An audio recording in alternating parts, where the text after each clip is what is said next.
En esta ocasión vamos a hablar del entrenamiento para el ministerio. Vamos a hablar y vamos a prepararnos para que la unción venga a nuestras vidas de una manera muy poderosa.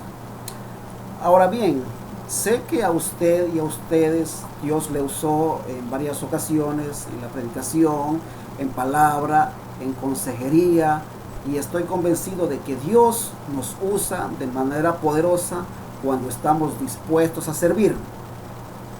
La gente posiblemente le gustó nuestras prédicas, nos gustó nuestras enseñanzas, nuestros consejos, y realmente creo que usted y muchos lo hacen bien.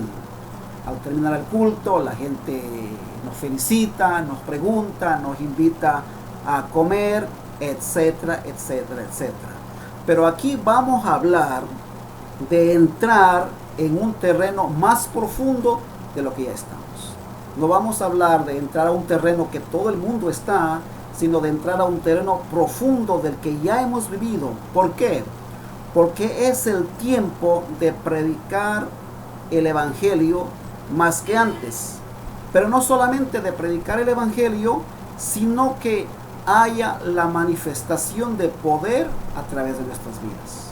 En otras palabras, es el tiempo de predicar el Evangelio de Cristo y que su palabra sea respaldada con señales, prodigios y milagros, exactamente como Jesús lo prometió en el Evangelio de Marcos. Toda la gente predica y quiere predicar y hablamos de la palabra de Dios, pero ¿dónde está el poder de Dios? La Biblia dice que el Evangelio es dinamita. O sea que, en otras palabras, la predicación del Evangelio, solamente el hablar de la palabra de Dios con conocimiento, con poder y con revelación del Espíritu Santo, debe haber una explosión de tal manera que la vida de la gente sea transformada, sea edificada, sea modificada de una vieja manera de vivir a una nueva manera de vivir. Caso contrario, es un estilo de vida religioso donde no pasa nada. Por lo tanto, y para esto es necesario entender el precio que hay que pagar para el ministerio. No hay un precio que pagar para la salvación, porque Cristo pagó en la cruz, pero para el ministerio hay que pagar un precio muy grande si realmente queremos entrar en el ministerio de Cristo para ver el respaldo de Cristo y la manifestación de Cristo en el culto. No es lo mismo que ir a una iglesia y ver que no suceda nada. Pero no solo esto, no solamente nosotros, los que queremos ministerio o los que estamos en ministerio, tenemos que pagar ese precio, sino también la gente que va a trabajar con nosotros tiene que pagar exactamente el mismo precio. Tenemos, o en ese caso ustedes tienen que decirle a la gente que van a trabajar con ustedes que hay un precio que pagar. Y si no lo hacen, un día ellos lo traicionarán. Tarde o temprano, un día lo van a dar la espalda, lo van a dejar y lo van a dejar hablando mal de usted si usted no les dice el precio que tienen que pagar también ellos. Tienen que tener, o hay que tener mucho cuidado con esto. Porque si no le dicen el precio que hay que pagar antes de entrar al ministerio, y si es posible antes de ser llamados. ¿Por qué? Porque el ministerio no es un juego como la mayoría de gente lo toma en este tiempo. No todos, pero sí la mayoría lo toman el ministerio como si fuera un juego. Y por eso la gente que vaya a caminar con usted en cualquier área del ministerio, cualquier cosa que vayan a hacer, incluso a barrer el piso, ellos tienen que conocer y saber el precio que hay que pagar.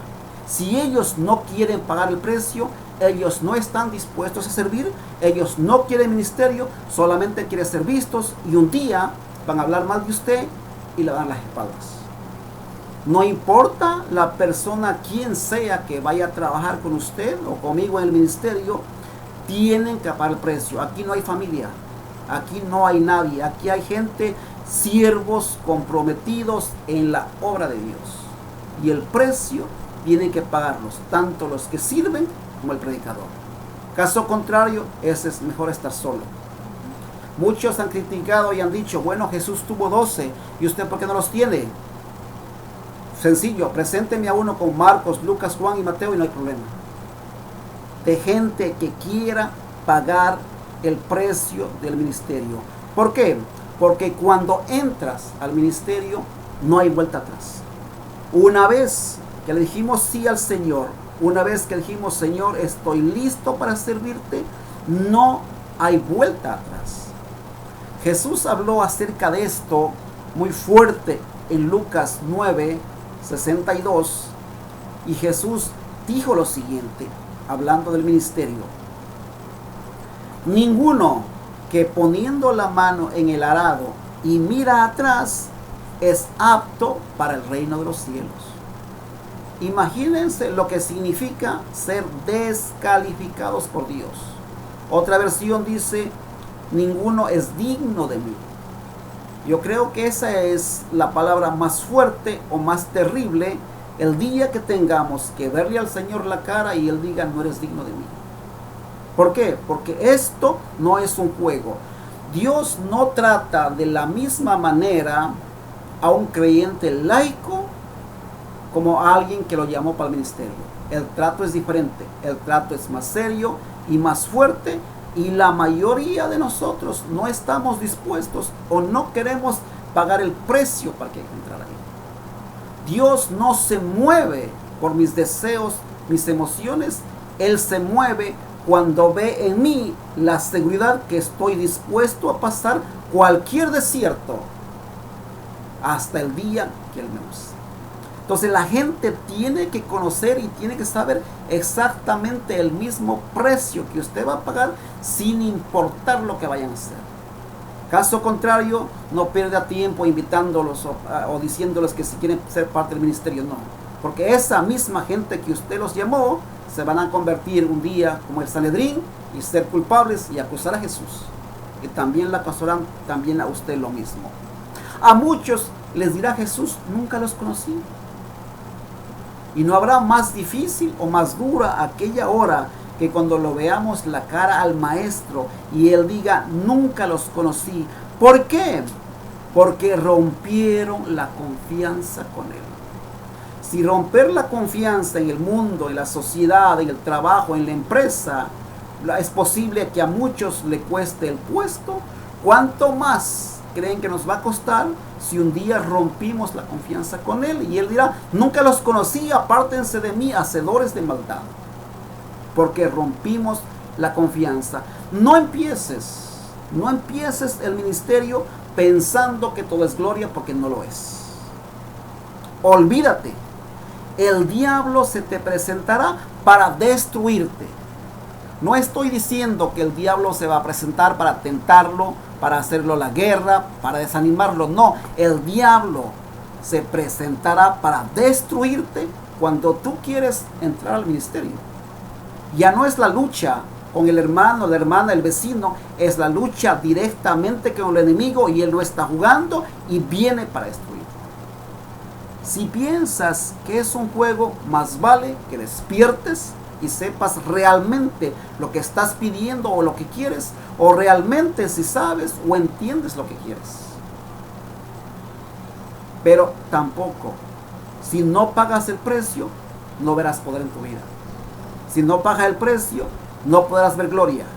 Si no se paga el precio, no podrá decir con autoridad lo que Jesús dijo: di a este monte que se tire al mar, porque no nos va a obedecer. Es decir, estamos en medio de dos lugares, del mundo espiritual de las tinieblas y del mundo de la luz. El mundo de las tinieblas viene para hacer la guerra y destruirte, para que no pagues el precio. Pero si no pagas el precio, no habrá poder en tu vida. No habrá nada y no lograrás nada sin pagar ese precio. Ahora, antes de nada, tengo que decirles que todos somos llamados. Lo que estoy hablando es, por el momento, la introducción para el ministerio. Todavía no estoy hablando el precio que hay que pagar, ni cuánto hay que pagar por eso. Simplemente aquí estoy mencionando apenas la introducción. Pero antes de todo esto, quiero decir que todos somos llamados. Con la diferencia que no todos somos escogidos. La Biblia es muy clara. Dios llama y verá cuán confiable eres. Todos somos llamados, pero Dios va a ver cuán confiable eres y solo así te escogerá. Depende de la confianza que Él vea en ti o vea en ustedes, te va a escoger. Muchos son llamados y pocos los escogidos, porque de repente el llamado te hace volar, te hace poner un sitial que no tienes y sin darte cuenta eres descalificado o descalificada ese mismo momento. Pero en el momento que Él te escoge, Él derramará su unción sobre ti para el ministerio. En el momento que Él te escoge y ve que eres confiable, Él derramará de la unción de Él sobre ti. Mucha gente entra y sale del ministerio y son descalificados por falta de lealtad, por falta de fe, por tonterías, porque son tontos como piensan, tontos en la manera de actuar, tontos en la manera que viven, tontos en la manera que tratan a los demás, tontos en la forma que tratan la unción. Si tratamos de una forma tonta a los demás, también la unción lo vamos a tratar de la misma forma y en ese momento automáticamente somos descalificados, eliminados de eso. Esta es una posición de privilegio, pero que demanda mucho riesgo y es mucho peligro. Estamos en una línea tan fina que el enemigo vendrá sutilmente sin hacernos dar cuenta del peligro que estamos. En la década de los 70, los ministros de aquel tiempo, las enseñanzas más fuertes, más profundas, eran de cómo morir completamente a la carne. Las enseñanzas eran de cómo matar la carne, cómo morir al yo. Pero en este tiempo, en el siglo XXI, lo que mayor parte se enseña es cómo alimentar la carne. Están pensando en las emociones, que te sientas bien, que se siente bien, se siente alegre, si se siente contento, la palabra estaba muy suave o muy fuerte. ¿Qué es lo que están haciendo? Simplemente es un mensaje motivacional y están enseñando cómo alimentar a la carne y cómo la carne tome fuerza sobre el espíritu. No están enseñando este tiempo cómo matarla. En ese tiempo, estos ministros de antes, que ya he mencionado en algunas ocasiones, enseñaban cómo ir a la cruz y morir a los deseos, morir la voluntad, morir la maldad, que hay un precio muy alto que pagar por el ministerio y aún sin ser llamados todavía. No sé si me están entendiendo, pero lo que estoy hablando es demasiado fuerte. Morir a la carne, morir al yo, pagar el precio, aún sin ser llamados, aún sin saber si vas a calificar o no vas a calificar para que Dios te llame al ministerio. Quizás para muchos esto no tenga importancia y sea sencillo. ¿Por qué? Porque simplemente se ponen de ministros y ya está. A muchos le pone el hombre y ya está. Y por eso no vemos los cambios o no vemos los resultados que la Biblia habla. El hombre simplemente es el instrumento que Dios usa, pero el que llama para el ministerio es Dios y el respaldo no es de un hombre, el respaldo es de Dios. Y el precio del que vamos a hablar hay que pagarlo aún sin ser llamado. En otras palabras, si usted anhela ministerio, tiene el deseo de servirle a Dios y todavía no tiene un llamado, tiene que empezar a pagar el precio antes de ser llamado y en el momento que ya es llamado. Busquemos 1 Timoteo 1, versículo 9. Y la Biblia dice de la siguiente manera, en este pasaje que vamos a confirmar de lo que antes mencioné, que todos somos llamados. Una vez usted es salvo, una vez aceptó a Cristo como su Señor y Salvador, usted es salvo. Segunda de Timoteo 1:9 dice, quien nos salvó y nos llamó con llamamiento santo. El llamado viene de parte de Dios y el llamamiento es santo. Y el llamamiento es para los santos. De la forma que el llamamiento es santo, también es para los santos. Es para personas que están viviendo en el Espíritu, mas no para las personas que están viviendo en la carne. No conforme a nuestras obras, sino según el propósito suyo y la gracia que nos fue dada en Cristo Jesús antes de los tiempos de los siglos. Segunda de Pedro 1:10, también hay un versículo maravilloso que Dios nos habla acerca del ministerio y nos dice, por lo cual, hermanos, tanto más procurar hacer firme vuestra vocación y elección, porque haciendo estas cosas no caerás jamás. Lo primero que advierte Jesús, sé firme, estad firme, porque si estás firme, no vas a caer. ¿Hay posibilidades de caer? Por supuesto que sí. El momento que estés en el ministerio o quieres entrar al ministerio, como dije anteriormente, el enemigo, el diablo, vendrá para destruirte. Y la única forma de no ser destruidos es estar firme en tu llamado, firme en la palabra de Dios, firme en las promesas de Dios, que serán las únicas armas que te van a mantener lejos del alcance y del peligro que el enemigo te destruya. Ahora, como decíamos, todos los cristianos somos llamados, pero es nuestro trabajo. Nosotros tenemos que aferrarnos al llamado. Tenemos que aferrarnos con toda nuestra fuerza, con toda nuestra fe, ser al llamado. Tenemos que ser fieles al llamado. Dios demanda fidelidad y busca fidelidad. La Biblia es clara cuando dice que Dios te pondrá a prueba. No dice que hay una posibilidad que entres en un proceso, en una prueba, no. Él te pondrá a prueba. En realidad hay una serie de pruebas que tienes que pasarla, una tras una, hasta que califiques, o por qué no decirle antes que califiques. Antes que Dios te califique, te dé un sí para el ministerio, tú tienes que haber pasado todas las pruebas para el ministerio. Para eso, lo primero que tienes que entender es Proverbios 23:26. Mucha gente dice, bueno, ¿qué tengo que hacer?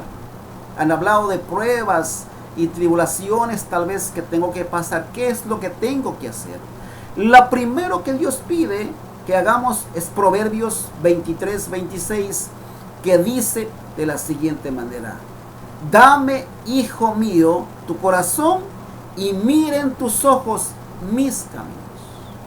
Es la primera forma de probarle a Dios de que queremos servirle, de que lo vamos a hacer fiel, de que nos vamos a mantener independientemente de las pruebas y problemas que vengan, cuando lo entregamos completamente nuestro corazón a Él. Y una vez que le hemos entregado el corazón, nuestros ojos miren sus caminos. ¿Qué significa mirar sus caminos? Mirar sus caminos significa entender, percibir a Él. Pero para entenderlo y percibirlo a Él, necesitamos conocer su palabra. Porque si no conocemos su palabra, ¿qué vamos a predicar? Entonces dice, y miren tus ojos mis caminos. ¿Dónde deben estar enfocados mis ojos a partir del momento en que yo quiero ministerio? Enfocado en los caminos de Dios, es decir, enfocados en su palabra, enfocados en sus mandamientos, enfocados en sus preceptos. ¿Qué Él dice de mí? ¿Qué dice del mundo? ¿Qué dice del pecado? ¿Qué dice de la salvación, de la redención? ¿Qué dice de los justos juicios de Él? Tenemos que conocerlo exactamente eso. Entonces, ¿cómo empiezo? Primero empiezas a servirle a Dios entregándolo todo tu corazón. Si este paso no lo puedes pasar, no pretendas ni intentes pensar que Dios ya te llamó al ministerio y que te va a poner en una posición donde quieres estar. La primera forma de servirle o el primer ministerio es entregándolo a Él el corazón al 100%. Él quiere el 100% de tu corazón. Cuando el 100% es de Él, escúchenme esto, cuando le has entregado el corazón a Jesús, el 100%, es el momento o llega el momento que nada te afectará en la vida. Y aquí es un momento para detenernos y pensarlos y hacernos una pregunta que no tenemos que contestarlo a nadie, sino a nosotros mismos. Hay cosas que me molestan, hay cosas que me afectan, hay cosas que me duelen, ¿sí o no? Si es sí, es porque realmente no lo hemos entregado el corazón el 100% a Jesús. Posiblemente nuestro caminar, nuestro diario vivir con Cristo es de una manera muy frágil, muy sencilla. Me convertí a Cristo, soy cristiano y hasta ahí llegué. No tengo crecimiento con Dios, no avanzo, no tengo una relación con Dios, no lo conozco a Dios y no sé lo que Dios demanda de mí. Y Él dice, hijo mío, quiero tu corazón y quiero al 100%. Y cuando el corazón está entregado al 100%, nada te afectará en la vida. Si no te afecta nada en la vida, entonces significa que de verdad tu corazón es al 100% de Jesucristo. Entregar el corazón, el 100% a Jesús, es entregarte tú mismo completamente a Él. En otras palabras, Él es el dueño de tu espíritu, de tu alma, de tu cuerpo, de tus pensamientos, de tu voluntad, de tu intelecto, de tus emociones, etcétera, etcétera. Él es completamente el dueño. El dueño es Dios. ¿Qué tienes que hacer? Entrega tus emociones, entrega tus sentimientos, entrega tus pasiones, entrega tus quejas, entrega tus reclamos, entrega todo. Todo significa todo. Hay que entregar exactamente todo, completamente a Dios. Entrega todo al Señor. Y una vez que has entregado tu corazón al Señor, ya no es más tuyo.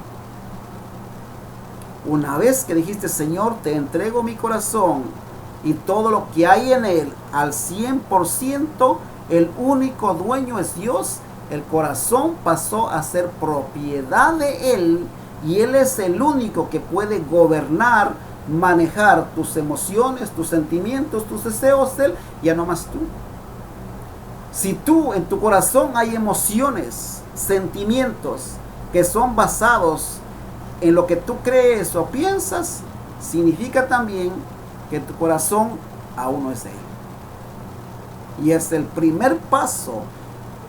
Es la forma como empiezas o como empezamos a servirle a Dios, entregándole a Él el corazón al 100%. Y nada de lo que me pasa me va a afectar. Nada no me hará daño. ¿Por qué? Porque cuando el Señor es dueño de mi corazón, Él tiene el control de mi corazón y Él no va a permitir nada de lo que digan o me hagan me afecte. Pero cuando el corazón es mío, por supuesto, hay pasiones, sentimientos naturales de hombre y carnales que me van a afectar y me van a dañar. Pero cuando ya es de Él, nada me daña y me afecta, porque Él va a guardar mi corazón, como dice la palabra, en completa paz. Incluso cuando hay tormenta en la familia o hay tormenta afuera, mi corazón siempre estará confiado, porque ya no es mío, es de Él. Y Él se encargará de cuidar y se encargará de guardar siempre. A la mayoría de la gente no le gusta escuchar la Biblia, por ejemplo, cuando leemos una porción como esta. Veamos un ejemplo. Cuando Elías escogió a Eliseo, a Elías se le pidió destruir su negocio para calificar. Eliseo era un agricultor, tal vez conocen la historia, viene de una familia de aquel tiempo adinerada, de una familia con muchos terrenos, era un agricultor y tuvo que destruir su equipo de trabajo y seguir el llamado. Eliseo tuvo que dejar todo, destruir todo para seguir el llamado de Dios. Ahora en este tiempo, en la actualidad, casi nadie quiere renunciar su negocio por Jesús. ¿Quién quiere hacer eso? Nadie va a querer renunciar a un negocio que es fructífero, que le da unas ganancias jugosas, y renunciarlo por Jesús, aún cuando no ha calificado para el ministerio que tanto anhelas o que tanto sueñas. La gente en la actualidad quiere tener un negocio también, al mismo tiempo servirle a Jesús. No es que sea malo tener un negocio, pero tienes que saber a qué Dios te llamó, o si tú realmente quieres seguir el llamado de Dios, y saber cómo manejarlo, las dos cosas. En el caso de Eliseo, él tuvo que destruir los instrumentos de trabajo para probar cuán leal él fue al llamado que Dios le hizo. ¿Qué hizo Eliseo? Quemó a los bueyes. Cuando quemó a los bueyes, él dijo: todo esto es parte de mi vieja vida y todo queda atrás. Elías se enojó con Eliseo solo porque Eliseo quería decir adiós a sus padres. Elías le dijo: vete, que tengo contigo. No hay mención en el libro de Reyes, en el capítulo 19, que Eliseo se fue a casa a despedirse de sus padres. No, la Biblia no menciona que fue eso. Veamos lo que la Biblia sí dice en cuanto a Elías y Eliseo. Y veamos lo que dice la Biblia en Primero de Reyes, capítulo 19, del 19 al 21. Y lo voy a leer yo. Partiendo de allí, halló a Eliseo, hijo de Safat, que araba con 12 yuntas delante de sí. Y él tenía la última, es decir, Eliseo era el último de las 12 yuntas de bueyes. Él era el número 12, había 11 delante de él. Verso 20.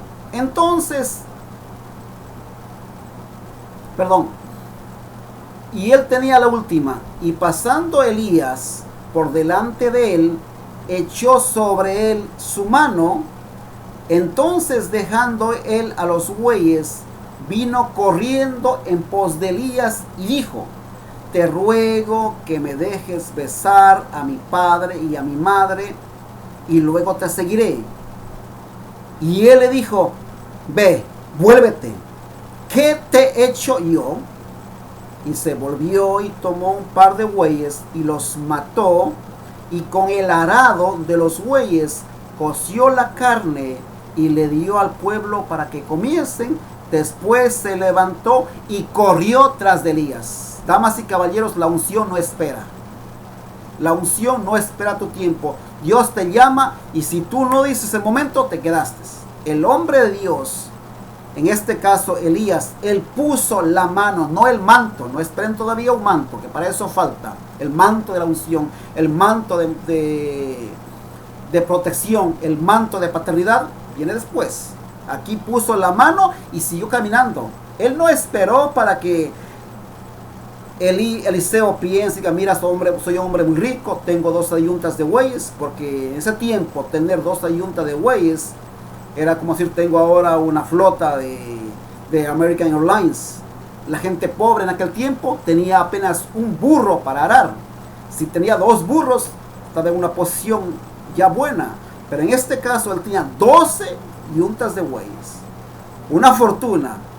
¿Y qué hizo él? Mató a sus bueyes, destruyó el arado, Con ese arado hizo fuego, coció la comida y corrió tras del hombre de Dios, porque el hombre de Dios seguía yendo. Seguía yendo. Aquí no tiene que ver la familia. Aquí no vemos que Eliseo dijo, hoy tengo papá, pobrecito está viejo, tengo mamá, ¿cómo estará al ministerio? Se olvidó él de todo eso. Porque tu llamado está por encima de tu papá, está por encima de tu mamá, está por encima de tus hijos. Y ahí tú tienes que elegir entonces. ¿Es tu hijo o es Dios? ¿Es tu familia? ¿Son tus emociones?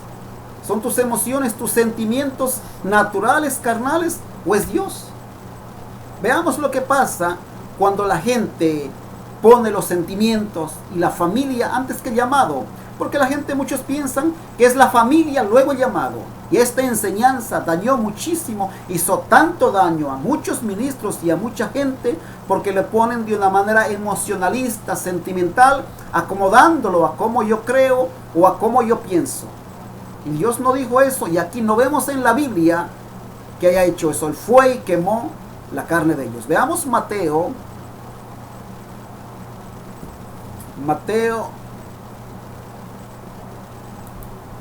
Creo que es 8, del 19 al 20, que dice de la siguiente manera, de lo que Jesús le dijo a este hombre. Y acercándose un escriba le dijo, maestro, te seguiré. Claro, un hombre que quería ministerio, un hombre lleno de emociones, un hombre lleno de superficialidad, un hombre que no pagó el precio, simplemente la motivación, sus emociones. Dijo, maestro, te seguiré donde quiera que vayas. Aparentemente estaba dispuesto y sonaba bonito. Pero Jesús le dijo, las zorras tienen sus madrigueras y las aves del cielo nidos, pero el hombre, el Hijo del Hombre, no tiene donde reposar la cabeza, por lo tanto no hay lugar para ti.